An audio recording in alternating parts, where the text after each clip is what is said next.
Welcome to Our Girl Relationships. On this channel, we talk about problems people face in their day-to-day lives. Let's start with a video. I'm a 21-year-old woman, and right now I'm pursuing computer science in college. I still have a year left, and our system of paying the tuition is yearly, around the month of October, and fees are accepted after the given period of time, and when later it is to be collected, no fee waiver is put into account. If it gets ignored, and in my case, my whole point of working hard for a fee waiver will go to waste. It sounds absurd, but so does the whole college and education system. Please keep in mind how important this whole thing is to me.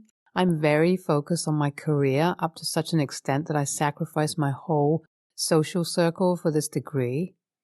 Y'all can all judge me by calling me a nerd, but I do not care, and I'm proud of my nerdiness. Now, as you see from the title, this incident, which is happening in life due to the selfishness and entitlement of both my parents and brother, is not a one-time thing, but a problem that I have been facing all my life since day one, the day I was born. Basically, my father runs my grandparents' business. He owns a textile export and import business, and my grandfather spent his entire life building it up, and he was also rewarded financially by a lot. My grandparents have only one son, that is, my father, so it's natural for him to inherit the whole business. My mom, also a single child, belongs to a well-to-do family, but not like my grandfather's, so she always had this feeling of things never being sufficient for her, and she had a mental comparison with my grandmother on everything. My father doesn't own the business yet because of my grandmother's and mother's bad relationship. They just don't trust this ignorant woman. So naturally, both of them being single children, wanted a single child too. That is, as they say, my brother, who is my twin and is the same age as me. I was unplanned and was going to be given up for adoption, but my grandma promised to take care of me. So my grandparents have taken care of me since I was 2 years old. We're the closest with each other, and they both are the only ones from whom I have felt the warmth of family. So basically, I am the unwanted child because, according to my mom, the second child brings trouble and doesn't let the first one grow up to their potential. And of course, a guy as heir sounds better than a girl. Today, me and my brother turned 21. My brother and I never shared any good relationship either. He never stood up for me, nor did he ever confront any of our parents. In fact, he also had his fair share of fun by bullying me and just making my life difficult in general.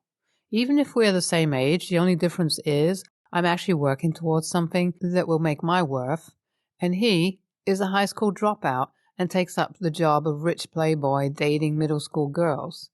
Still, he is preferred all the time over me. I would be lying if I didn't expect my parents to be proud of me and notice me a bit, but at this point, I've accepted that that ain't happening. It's even hard to dream about such a thing. Back to today's birthday scenario. For me, it's an all-normal day, working on projects and internships, and I had an extra chore of paying my fees as I kept on being busy, and today happens to be my last day. And for my brother, it's his day of celebrating his sorry existence with strippers and alcohol on our private farmhouse, along with my parents, of course. Of all days, today is the day I chose to be careless and forgot some really important papers that I needed. So I kept calling everyone's phone just to get me those papers because I had only an hour before the account section closes in my college. I dialed everyone. I did everything, including calling every landline of our farmhouse, but no response. The disappointment and hurt mixed with anger I felt was stronger than when Beyonce found out about her husband's affair. As a last resort, I dialed my grandparents because they are the only ones who could be trusted by me. After learning about it, he immediately sent someone to collect the papers, and by the blessing of the universe, none of my efforts went in vain. All that anger I had inside me suddenly turned into pain after meeting with grandparents back at their house. I had the worst mental breakdown of my life right there. I could sense their heart breaking into pieces, and then that pain turning into anger after I was done ranting about the mistreatment and the party being thrown when my life was about to be ruined. Grandpa didn't know about the party during the day, and he also learnt about my brother dropping out. Everything and every one of us went silent for 5 minutes, the longest 5 minutes of my life. After a dramatic pause, my grandpa pulled out a paper and tore it into shreds. Called the lawyer, and I don't know if it was impulsive. He decides to remove my brother from his fortune inheritance and gives his share to my kids. And if I don't have any, it will go to the charity. I kind of feel guilty for stealing my brother's fortune from him, but the villain part of me is enjoying every bit of it. So there's a party being thrown in the evening where he was supposed to give his will as a present to both of us. And I know all of them are going to freak out, and probably the last time I ever see my mother smiling. I may sound evil, but she kind of deserves to get robbed of that evil smirk she throws each time when someone mentions her son. Part of me is guilty, and part of me feels avenged and happy, more importantly, weirdly in peace. I will keep every one of you updated on what happens after the party is done. All I can assure for now is that it's going to be a roller coaster of everything with me getting the last laugh. So it actually turned out better than I imagined it to be. Look, the main point here isn't the money, but the way I've been treated just because I was born as an extra child. So we all got ready and dressed up. I made myself look pretty because it was my birthday after all.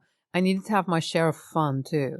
So my brother was really drunk the whole time during the party, which just added extra fuel to the whole fire. We cut cakes and had fun. Grandpa introduced me to a lot of people and made sure to tell them how proud of me he is and how much I am more than an extra child and how amazing my achievements are. I may sound haughty about them, but it's okay. I know where to draw the line. So when at the end, only we had close relatives around us, Grandpa starts giving a speech about his whole legacy and family life, which is really impressive, and then talks nice things about everyone in our family. Then the daggers turn towards my parents and brother. I shouldn't be having this much fun, but it was actually funny. He said he was really proud of having a toxic daughter-in-law and a no identity of his own son, and how they came together and formed their exactly how they wanted son, who has overachieved the art of being an alcoholic, good-for-nothing dropout. Satisfying my soul, I loved how my mother's head was down in shame as she walked the walk of shame with Hitler himself. So overly, everything was fun, and the announcement of me getting the whole fortune triggered both of my parents, and that turned into a whole argument. But they were simply passed out an envelope of money, enough for sending their perfect child to a rehab center. That's all for today. I'll keep everyone updated. Oh my God, it's been a really long while since my birthday. I'm now 21 and 8 months old. And every day is a new beginning, and I'm really grateful for the support I get from the Reddit community. All the wishes and comments and suggestions, and especially the trolls towards my parents and brother, are really amazing to read. And sorry for not updating sooner. I live a busy life and managed to find a good team to start a startup of my own. Anyways, back to the update. My grandparents have recently turned the party farmhouse into a vegetable and orange field, where they spend a lot of time being in love with each other, and they invite me now and then to have some snackies and tea with them. It's peaceful now. My parents tried to lick me into their grip to get me to sign everything to my brother, but as I'm better than that, with my grandparents' approval, I have cut contacts with them, and as soon as my father will be retiring, my cousin will be taking over his place with another person who seems eligible and promising enough to keep running Grandpa's legacy. Everything's going well, and I have also started socializing a bit and have made healthy friendships who help me through hard times and celebrate good times with me. And as for my brother, he's out of rehab and trying to mend relations with me, which I won't let happen anytime soon. And to add another disappointment to his own list, he has gotten his 17-year-old girlfriend pregnant. She isn't any saint, but my heart goes out to her. She really is the victim here, and I can never deny it, but that is no matter for me to be concerned about because I don't want to be involved in it and go back to the stupid mess they all will keep on making throughout their lives. Anyways, this will be the last update, and hence remarking the end of this chapter of my life. See you all soon, and I hope you stay well and healthy. Basically, all's well that ends well, right? I am glad that your grandparents took a stand for you and helped you out. Make sure you take good care of them really well. Your brother gives good-for-nothing villain vibes, LOL. Anyways, I'm happy everything went good for you, and don't listen to your parents. They are plain toxic, and it's completely okay to be proud of your goals. Next story. I'm a 28-year-old woman, and I've been dating my boyfriend, 29, for a little over 2.5 years. When we began to get serious, I told him I didn't want to have kids and wasn't interested in that as it wouldn't be fair to string him along when things began to get serious. He wanted kids, but we talked it over and he decided he could live without kids. Things were fine until we were visiting my family a few days ago for my dad's birthday. He saw some old pictures of me when I was 20 and clearly heavily pregnant. He was upset and asked me what this was and thought that I'd had a child and gave them up. I explained to him that my older sister and her husband had been struggling with fertility and that she'd had several miscarriages, so I offered to carry their child for them, and my 7-year-old niece was the result of this. I, in no way, feel maternal towards her. She is their biological child, and I've never felt I was anything but the handy oven for that bun. I never brought it up because as I didn't think it mattered, and it was so long ago that it wasn't really anyone else's business. He, however, feels differently, and when we left, he told me I should have told him and said how it wasn't fair I'd be willing to give my sister a child, but wouldn't even consider having one with him. I got upset, as there is a big difference between carrying a child and raising a child, and I told him as much. I told him I was sorry for not telling him, but I honestly hadn't felt it was his business, as it had been years before we got together. I then reminded him how he had been the one to say that he could live without children, as I'd warned him long ago. He's still upset with me. I honestly didn't think I did anything wrong here. AITA? Since people keep asking, I'm including this information in the post. Yes, it's preferred that you be over 21 and have had at least one child to be a surrogate. However, in our country, doctors will judge on a case-by-case situation and will sometimes allow it so long as the surrogate is over 18, even if they have never had a child before. We were one of those cases, though. They tried to discourage it. My sister didn't want to use a stranger. However, as she was scared, in our country the person who carries a child has all the rights, and if they decided to keep the child, my sister and her husband could do nothing about it.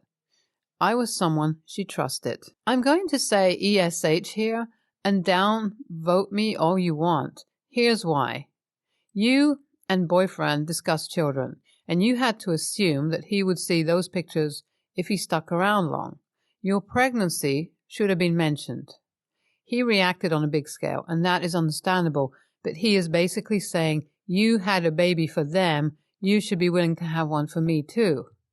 Which is not cute. You both made the not AH but wishful mistake of thinking that he could just be okay without kids when you both know that he wants them. He's not okay with it, and if you don't have kids, he will resent you. If you choose to have kids for him, you will resent him and possibly also the kids. Please think this through carefully. NTA, were you a gestational surrogate? And if so, does he understand that your niece is not your biological child? That possible confusion is the only explanation I can think of for why he would react as such, unless he legitimately thought the only reason you didn't want kids was because you didn't want to deal with pregnancy. As someone who doesn't want kids myself, the idea of still technically making and carrying one for someone else would be more problematic for me than the idea of being a gestational surrogate, because of the reasons I don't want children. So if you're a traditional surrogate, I can slightly see how he might be confused, frustrated by that confusion, but you're still not an AH. You were upfront and honest about your future plans with him from the start. It's not your job to make sure that he knows every detail of your past. Next story. I have been dating my girlfriend for 8 months. Things have been going so well that when she started a project based in my part of the city, she decided to stay at my place temporarily rather than do the daily commute. I noticed that when she showers, she has the water so hot that steam billows from the bathroom when she opens the door. It leaves everything in the bathroom wet. I have been telling her to use the dehumidifier in the bathroom as she showers. She told me that she showers with the window open and it turns on afterwards because the air was too humid for the dehumidifier. I put my foot down and told her that it wasn't optional, and she ended up breaking the dehumidifier with the steam. I told her that enough was enough and that if there's no dehumidifier, then she would have to shower at a normal temperature like everyone else does. When she comes out of the bathroom, her skin is red. What she did instead was she started locking herself in the bathroom while the steam dissipated so I wouldn't catch her turning my bathroom into a sauna. Well, last week I had enough of it. I took the lock off the bathroom door. The toilet is in a separate room, so there is still complete privacy when using the toilet, BTW. Now, she can't steam out my entire bathroom without me knowing. I knock before entering and make sure it's not that steamy in the bathroom and that the temperature of the water is normal. She hasn't said anything about it, but since I did that, her mood has been low with me. She started spending weekends at her place, and she's slowly been taking her stuff with her. I told her that I didn't do it to be nasty, but the hot showers were damaging my bathroom and probably her health too. She just says, okay, and it's fine.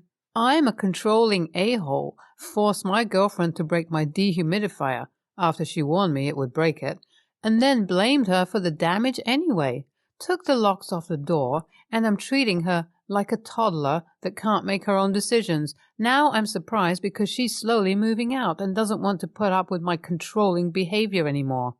AITA? In case you couldn't gather it by this point, yeah, YTA. YTA, this is extremely controlling and weird. Be honest and admit that this has nothing to do with her health or putting herself in danger and everything to do with you wanting to control her behavior. Seriously? Who takes a lock off the shower room door? Get a new dehumidifier if you're so worried about the bathroom. Also, it's scientifically proven that women prefer hotter showers than men, because women have more constricted blood vessels that position blood closer to the surface of the skin.